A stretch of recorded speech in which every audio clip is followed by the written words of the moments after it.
Hello everyone. On today's program, we are going to be taking a deep dive into the chilling reality of neural warfare, where cutting-edge technologies threaten to breach the last bastion of human autonomy. From mind-reading devices capable of deciphering our innermost thoughts to the ominous specter of pre-crime surveillance, we confront this question: are your thoughts, even today, in 2024, are they safe? I'm Zach Drew. Welcome to the show.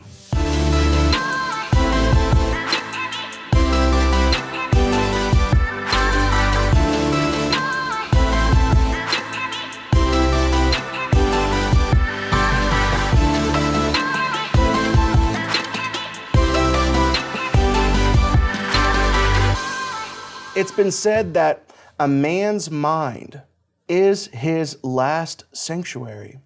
If they learn how to get in there, we will truly be in a dark age.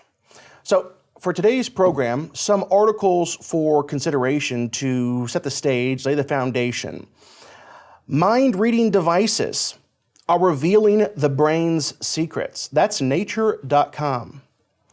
National Neurological Conditions Surveillance System, it's called NNCSS. That is from the Center for Disease Control. That's cdc.gov right there.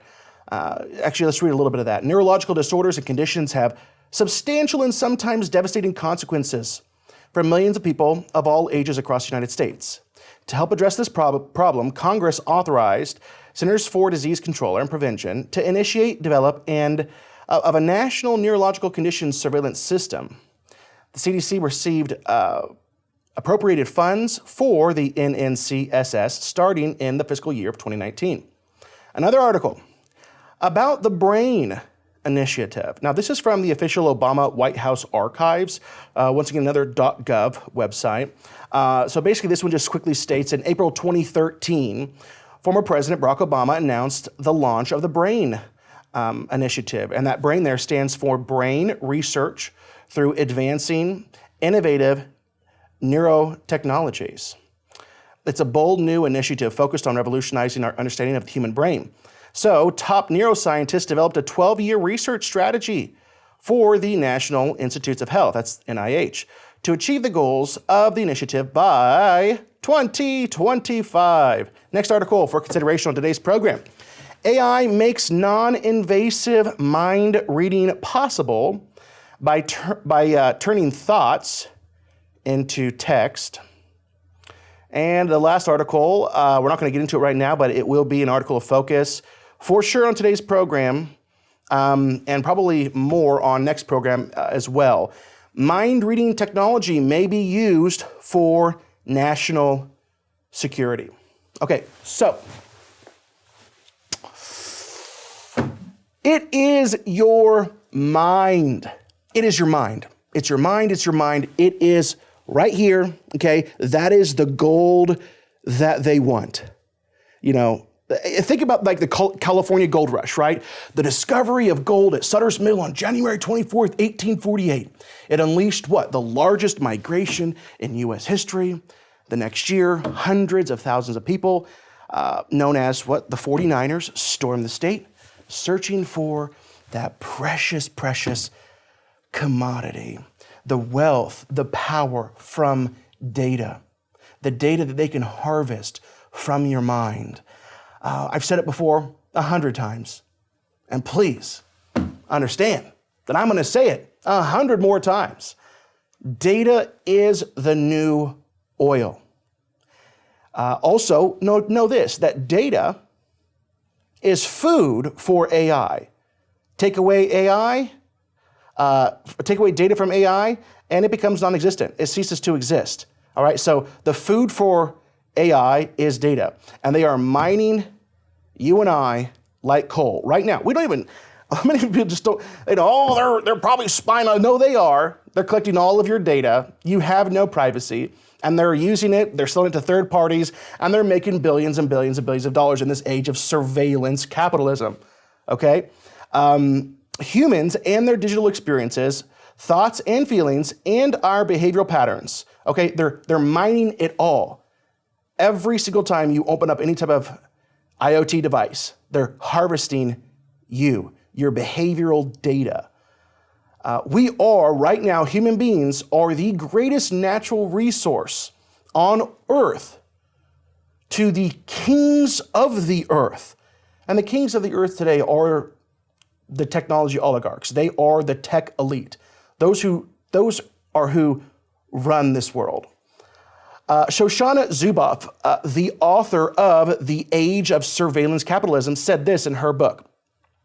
Nearly every product or service that begins with the word smart or personalized, every internet-enabled device, every digital assistant is simply a supply chain interface for the unobstructed flow of behavioral data on its way to predicting our futures in a surveillance economy. So surveillance capitalism, she writes, unilaterally claims human experience as free, raw material for translation into behavioral data. So I want to move on to point 2 to just, take the hammer and keep nailing this nail deeper and deeper. Something we need to talk about is this: freedom of thought. Your thoughts. Freedom of thought is not directly protected as a right in the United States, okay? Instead, U.S. First Amendment law protects a range of rights that may allow thoughts to be expressed, freedom of speech, freedom of religion, what have you. And why would thoughts be protected, right? I mean, protected from what? Who could read one's mind anyway? That would have had to have been the thought if this question was posed to any of our founding fathers when writing the Constitution. Why would we need to protect thoughts? That's the most ridiculous thing. That's silly. So let me make this clear. U.S. constitutional law provides no direct protection as of right now for freedom of thought. And why this is not okay is the day is coming, and please listen to me. You can mark me down as that crazy mad scientist warning the world of doom every day. I don't care. The day is coming sooner rather than later where brain-to-computer interfaces, referred to as BCI, in the same fashion that smartphones have been democratized to the world, BCIs will. The handheld phone you are carrying, your cell phone, your iPhone, your Android, the same way everybody, I don't care if you're in the most rural areas of Africa, you have a smartphone today. BCIs in my lifetime will be democratized in the same way cell phones have. Okay? Now, I want to take a look at this article that was published in a law journal by legal experts John and Leslie Francis. The article was called this: Freedom of Thought in the United States, the First Amendment, Marketplace of Ideas, and the Internet. Let's read a few paragraphs from this article. The U.S. First Amendment does not address what might be characterized as the inner sanctum of free thought, the ability of individuals to exercise robust autonomy in the ideas they formulate, entertain, and believe. Instead, the First Amendment to the U.S. Constitution protects residents against governmental interference with a list of freedoms: the free exercise of religion, freedom of speech, freedom of press, the right to assemble peaceably, and the right to petition government for redress of grievances. Each of these rights bears a clear relationship to freedom of thought. For example, protecting free exercise of religion allows people to worship in accord with their religious beliefs. Together, these rights would appear to provide extensive protection for the manifestation of thoughts in the world. Neither separately nor together, however, do they directly protect thoughts themselves. Against this backdrop, the internet brings further challenges to freedom of thought in the U.S., ever present in the world in which U.S. First Amendment doctrines are continued to develop. The internet remains largely unauthorized in U.S. jurisprudence. Okay. And by the way, jurisprudence is just, it's a term that means the study, knowledge, or philosophy, like the science of law. So in other words, they're saying that there hasn't been enough general agreed interpretation in the legal community concerning the rights of your own thoughts and their constitutional protections on the internet. Meaning right now, it's free game. It's like the Wild West, okay? Let's continue with this article. To engage fully in freedom of thought requires context for reflection, exposure, to information and ideas, and protection from pressures about how to think. The internet poses particular challenges to reflection of this fuller kind. Aggregating data from many sources, such as people's internet searches or social media posts, may reveal what people might be thinking, even when they do not fully recognize it themselves.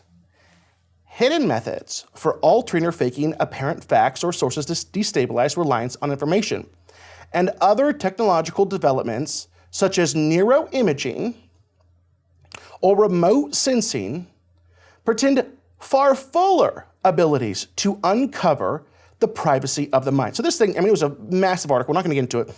Basically, they made the case. Right now, as it stands, even with the technology that's been developed right now, such as neuroimaging and remote sensing and many other technologies, the thoughts within your mind are not explicitly protected by the U.S. Constitution. And other countries, like for example, like Chile has already rewritten their constitution to give neuro rights. All right, this is something that we must have, and we must have very soon here in America. And by the way, whenever it talks about neuroimaging in this law journal, one example of neuroimaging, I just put my notes, I wanted to give an example. Publishing the results, BioRxiv, in March 2023, one Japan-based research group utilized the text-to-image generative software, it's called Stable Diffusion, to generate de novo images from fMRI scans. So once again, this is an example of neuroimaging that this article is referring to. Stable Diffusion is trained on a bank of images with text descriptions. It can then draw from the bank of examples to create de novo image based on any given prompt. So what did they do? The team trained the algorithm with an online data set of brain scans for 4 individuals who each viewed 10,000 images. So all right, so you have a control group, 4 people, and these 4 people look at these 10,000 images, and they're watching what their brain does, okay? Once trained, the algorithm was tested on a new set of brain scans, the goal being to create the image the individual originally viewed. So utilizing the patterns of brain activity, predominantly those from that part of the brain, a region associated with registering image layout and perception, the algorithm could recreate an abstract version of the image in question, yet it struggled to form more concrete, recognizable objects. So basically it's just saying, hey, they realized what the brain was doing, how the neurons were firing, how they were tracing in the brain, and then they had their 4 subjects think of certain images, and based on the activity they saw in the brain, the algorithm was able to suggest what they were looking at and actually even draw in an abstract way the things that they were looking at. All right, let's keep going with this because we got a case to build. We got to keep going with this. So the government side of freedom of thought. So there's an ever-growing list of brain activity monitoring technologies, agencies and programs which have given rise to the notion of using what comes out of, well, basically just comes out of all of these ventures, which is mind-reading abilities, and how they could be used for national security threat prevention via pre-crime surveillance. England breaks their own privacy laws to solve pre-crime cases. And I know that America does too, but it's interesting. England does, and we know because they actually just recently unintentionally exposed this. And I didn't even know this happened until I was surfing the net and I heard it on one of the Joe Rogan Experience, podcasts, which by the way, I guess Joe Rogan has the largest podcast in all of the world. But yeah, so they break their own privacy laws. But just take a listen to this. I didn't do anything. But you might have. Yeah. Or they'll tell you were going to. We know. We have predictive technology here in Westworld. Well, that movie Minority Report. Yes. That seemed so impossible. Predicting murders, Now it's like the World Economic Forum guy was saying that they won't have to have elections in the future. Wow. We will be able to predict with such precision that we don't Save need a lot of elections. money, though. Did you see this story? going around. British man acquitted over London, Spain flight bomb hoax. He texted and Snapchat to his friends, "I'm on the way to blow up the plane. I'm a member of the Taliban." Then, oh my God, the Spanish, as a joke, he said to joke to his friends. That's and a then good two bit. Spanish F-18s were scrambled to. Look how close the F-18 is Yeah, to that other jet's very wing. close. That's insane. He was just acquitted, though, because the judge was like, there's obviously no threat here. But what was curious is how the message was found, because Snapchat's supposed to be encrypted. And some people think it's because of the Wi-Fi network at the airport. And the airport says that's not how it was. And then the UK authorities said, where was it right here? So is this evidence of some new technology? That I mean, as you guys were saying this stuff, that's why I brought it up. Do you think that's what they're... What are you interpreting this as? They said that they have, there it is. For unknown reasons, it was captured by the security mechanisms of England when the plane was flying over French airspace. Yo. Wow. Yo, that's crazy. The message was made in a strictly private environment between the accused and his friends with whom he flew through a private group to which only they have access. So the accused could not even remotely assume that the joke he played on his friends could be intercepted or detected by British services, nor by third parties other than his friends who received the message. So that is pre-crime prevention with decrypting messages and decrypting the messages on physical devices for private platforms. Now, let's continue with the pre-crime narrative by taking a look at this article. Mind-reading technology may be used for national security. Let's go down in the article right there to, there we go. During a 2006 congressional discussion regarding the Electronic Surveillance Modernization Act, which was aimed at greatly expanding U.S. government surveillance powers, Pete Hoekstra, Republican member of the House Intelligence Committee, spoke to the concept of using emerging technologies in the realm of intention understanding to scan the public for potential terroristic thoughts. Our country needs to rapidly and effectively bring every intelligence tool to bear to find our enemies, detect and understand their intentions, and thwart their hostile and terrorist acts against our country and our people, Hoekstra said. Well, now they wouldn't invade our privacy like that. They have, and they do. At this time in the show, I would like to venture off into a little bit of a history lesson on that. So, in 1917 and 1918, right after World War I began, the great influenza struck in America and throughout the world. The Spanish flu of 1918, as it is sometimes called, killed as many as 100 million people worldwide and infected as many as 500 million worldwide. Basically biblical proportion, because at that time that was 1/4 of the world. It all originated in Haskell County, Kansas, when a few got sick and then traveled to a huge military base just east of them at Camp Funston, located at Fort Riley, southwest of Manhattan, Kansas, and then to the battlefront in Europe. The Great Influenza, the book, actually I have it here, I've read the whole book, I've got it highlighted, it looks crazy with all my inserts. On page 95, the author says this: as sparsely populated and isolated as Haskell was, the virus infecting the county might well have died there, might well have failed to spread to the outside world. That would be so except for one thing. This was wartime. And one thing that we have learned from history is that war spreads disease. War often leads to famine, and war spreads disease. During this time, because of the Espionage Act, the new Sedition Act, and the formation of the APL, Americans were scared to say anything anti-government, anti-war or anything less than enthusiastically patriotic. So the Espionage Act.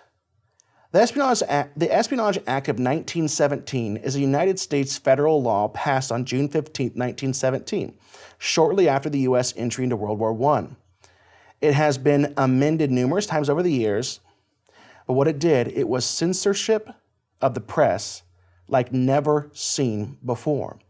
Then, at the same time, the new Sedition Act.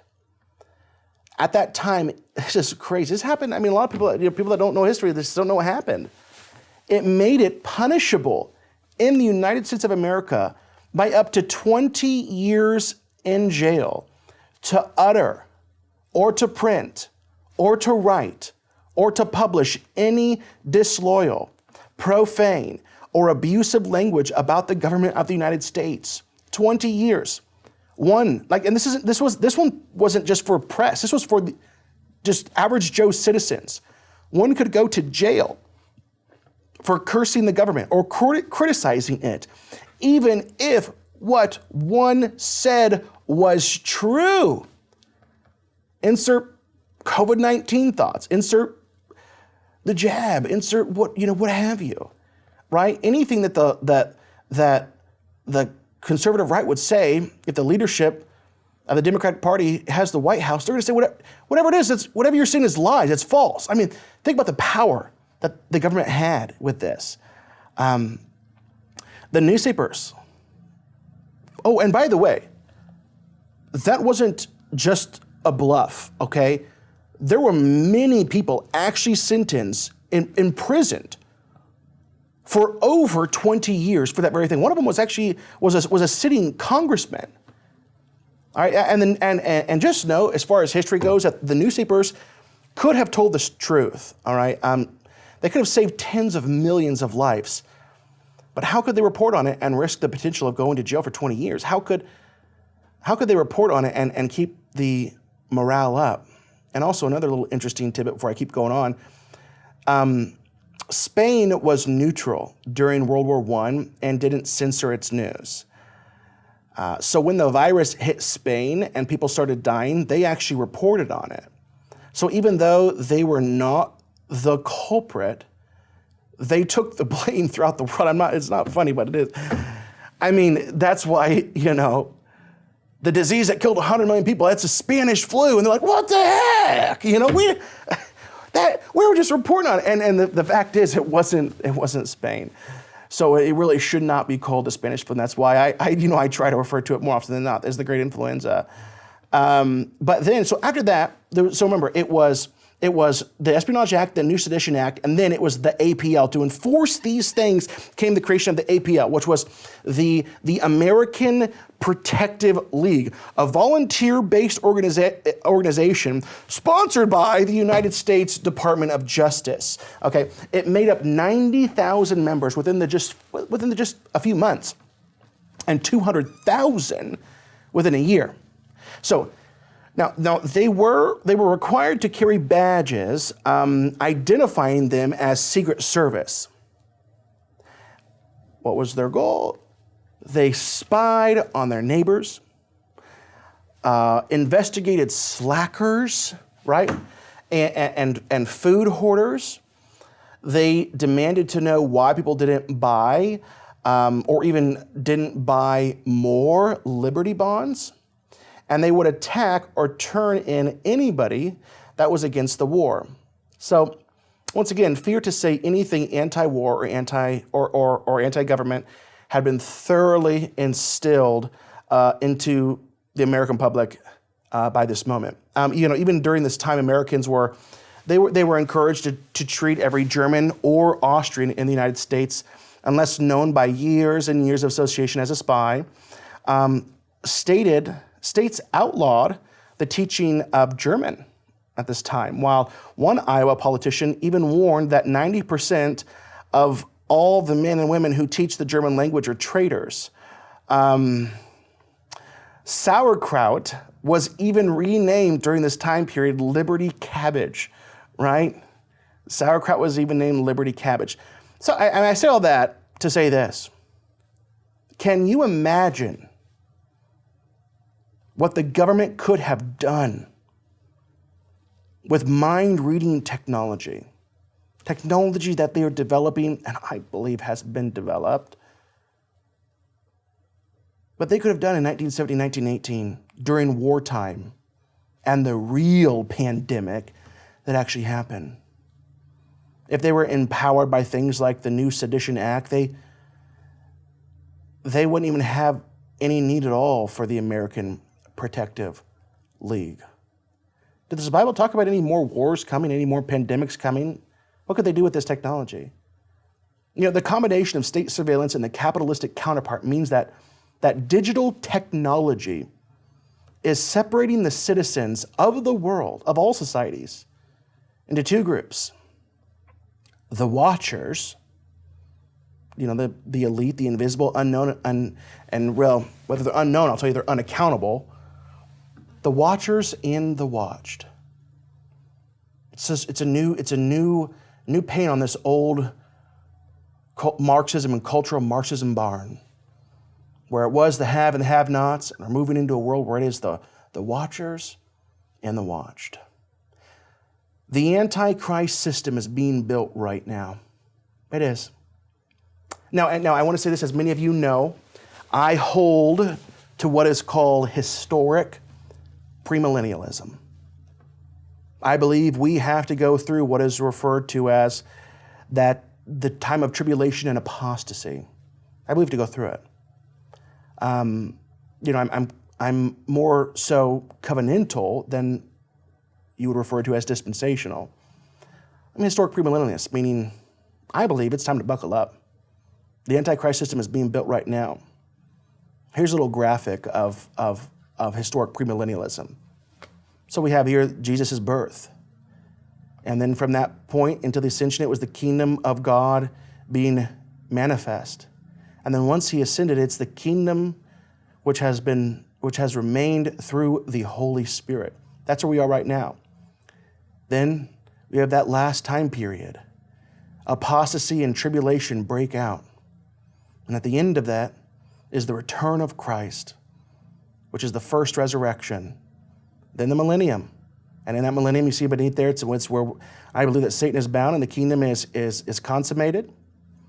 And then there's a short time period where Satan is loose in massive rebellion led by Gog and Magog. And the final judgment, the second resurrection, and the new heaven and the new earth. This is historic premillennialism. It's what a lot of our early church fathers believed.